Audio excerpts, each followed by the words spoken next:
60 লক্ষ ভোটারের নিষ্পত্তি হচ্ছে ততদিন ভোট ঘোষণা কোনোভাবেই করা যাবে না। বৃহস্পতিবার সিও দপ্তরের বাইরের সমাবেশ থেকে একথা বলেন বামফ্রন্ট চেয়ারম্যান বিমান বসু। বিমান বসু বলেন, আমরা অত্যন্ত ক্ষোভ ও উদ্বেগের সাথে লক্ষ্য করছি ভারতের নির্বাচন কমিশন এবং পশ্চিমবঙ্গ রাজ্য প্রশাসনের এক শ্রেণীর দলদাস অফিসারের অশুভ আতাতে এ রাজ্যে এক নজিরবিহীন সাংবিধানিক সংকট তৈরি হয়েছে। ভোটার তালিকার চূড়ান্ত সংশোধনী প্রক্রিয়ায় প্রায় 60 লক্ষ ভোটারকে কোনো সুনির্দিষ্ট কারণ উল্লেখ না করেই আন্ডার এডুকেশন বা বিচারাধীন পর্যায়ে ফেলে রাখা হয়েছে। এই বিপুল সংখ্যক মানুষের মধ্যে সিংহভাগই দরিদ্র, প্রান্তিক, সংখ্যালঘু এবং মতুয়া সম্প্রদায়ের প্রতিনিধি। আমরা বললাম যে 60 লক্ষ ভোটারকে বেকায়দায় ফেলে দেওয়া হয়েছে, হয়রানির মধ্যে ফেলে দেওয়া হয়েছে এবং what is the way out, how their voting rights is going to be কার্টেইলড।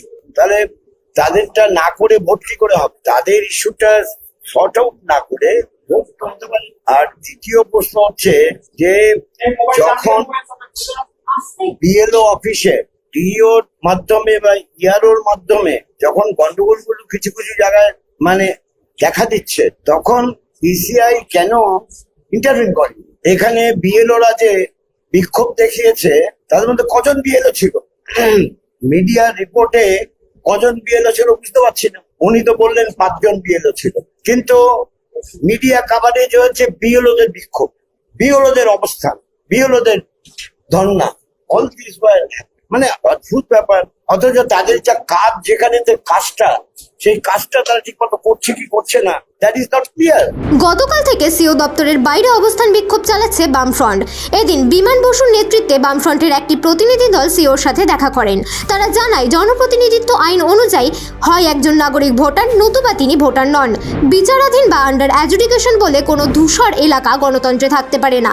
60 লক্ষ ভোটারকে এই অনিশ্চয়তার অন্ধকারে রেখে নির্বাচনের দিনক্ষণ ঘোষণা করা কেবল অনৈতিক নয়, অসাংবিধানিক।